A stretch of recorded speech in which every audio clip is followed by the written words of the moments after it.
10 বছর আগের সেই মেগা প্ল্যান আবার টেবিলে।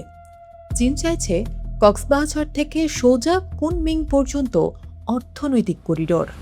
কিন্তু মিয়ানমারের জঙ্গল আর রাখাইনের বারুদ কি ভেস্তে দেবে জিনপিংয়ের সেই $1 ট্রিলিয়ন স্বপ্ন? বাণিজ্যিক যোগাযোগ আর অর্থনৈতিক প্রবৃদ্ধির বার্তা নিয়ে এশিয়ার রাজনীতিতে আবারও আলোচনার তুঙ্গে বাংলাদেশ মিয়ানমার চীন অর্থনৈতিক করিডোর। চীনের প্রস্তাবিত এই মহাসড়ক ও যোগাযোগ ব্যবস্থা নিয়ে ঢাকা ও বেইজিংয়ের মধ্যে আলোচনা শুরু হয় প্রায় 10 বছর আগে।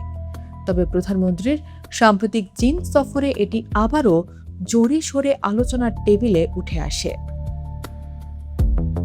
বেইজিংয়ের মূল পরিকল্পনা হলো চীনের কুনমিং শহর থেকে এই করিডোর সোজা চলে যাবে মিয়ানমারের মান্দালয়ে। সেখান থেকে এর একটি অংশ যাবে ইয়াঙ্গুন আর অন্য অংশটি বিস্তৃত হবে রাখাইন রাজ্যের কৌশলগত কিয়াও কফিও গভীর সমুদ্র বন্দর পর্যন্ত।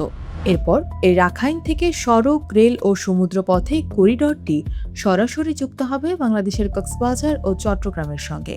দৃশ্যত এটি বিশাল এক অর্থনৈতিক সম্ভাবনার দুয়ার খোলার কথা বললেও বাস্তবতা কি এতটাই সহজ? বিশেষজ্ঞদের মতে এই বিশাল কর্মযজ্ঞের পথে সবচেয়ে বড় প্রাচীর হয়ে দাঁড়িয়েছে কঠিন ভূ রাজনীতি, চলমান রোহিঙ্গা সংকট, রাখাইনের অস্থিতিশীলতা এবং নাফ নদীর দুই পারের চরম নিরাপত্তাহীনতা।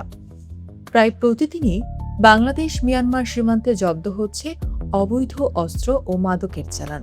মিয়ানমারের অভ্যন্তরে জান্তা বাহিনী ও সশস্ত্র বিদ্রোহী গোষ্ঠীগুলোর গৃহযুদ্ধ সীমান্ত এলাকাকে কার্যত এক রণক্ষেত্রে পরিণত করেছে।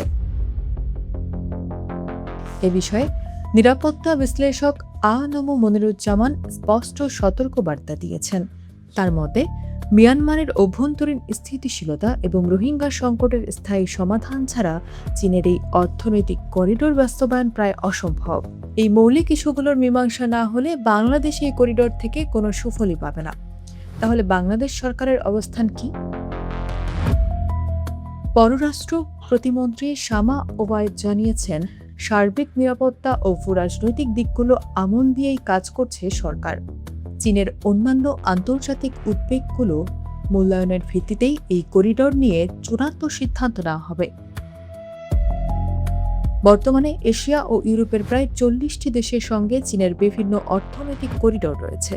এর মধ্যে 6টি প্রধান করিডোরের মধ্যে কেবল নিউ ইউরেশিয়ান ল্যান্ড ব্রিজ সবচেয়ে বেশি কার্যকর, বাকিগুলো এখনও আংশিকভাবে চালু আছে। ফলে চীনের এই প্রস্তাব বাংলাদেশের জন্য কতটা উপযোগী তা গভীরভাবে খতিয়ে দেখা হচ্ছে। তবে বিশ্লেষকরা মনে করিয়ে দিচ্ছেন আরও একটি বড় সমীকরণ। ঢাকা বেইজিংয়ের এই যৌথ উদ্যোগে ওয়াশিংটন সহ পশ্চিমা বিশ্বের তীব্র নজরদারি রয়েছে।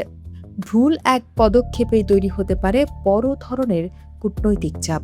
তাই এই স্পর্শকাতর ভূরাজনৈতিক দাবার জাল বুঝে বাংলাদেশ সরকারকে অত্যন্ত সতর্কতার সঙ্গে এগোতে হবে।